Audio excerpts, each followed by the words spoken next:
হে আমার রব, এখন আর কোনো অভিযোগ নয়। যা পাইনি হয়তো তা আমার জন্য ছিল না। যা পেয়েছি তোমার অশেষ রহমতেরই পরিচয়। আমি কত স্বপ্ন বুনেছি নিজের ইচ্ছের শুধুই, আর তুমি নীরবে ভবিষ্যতের কল্যাণ বুনেছ তোমার অদৃশ্য পরিকল্পনায়।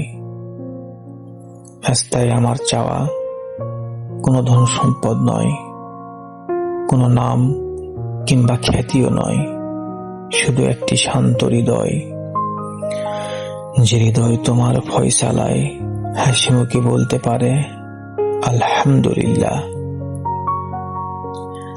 হে অন্তরের অধিপতি, এই অস্থির মনটাকে তোমার স্মরণে স্থির করে দাও।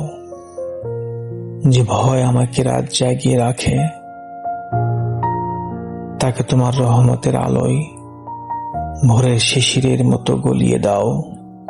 আমার চোখে দাও সন্তুষ্টির দৃষ্টি, আমার ঠোঁটে দাও শুকরিয়ার ভাষা, আমার পদক্ষেপগুলোকে হেদায়েতের পথে দৃঢ় করে দাও। যদি কোনো দোয়া কবুল না হয়, তবে বোঝার তৌফিক দাও। তোমার নীরব না এর মধ্যেও লুকিয়ে থাকে অসংখ্য হাঁ, যা আমি আজও বুঝি না, কিন্তু একদিন বুঝে তোমারই প্রশংসা করব। হে আরশের মালিক, আমার হৃদয়কে ভালোবাসায় পূর্ণ করে দাও। পৃথিবীর সব অশান্তির ভিড়ে তোমারই জিকির হোক আমার সবচেয়ে নিরাপদ আশ্রয়।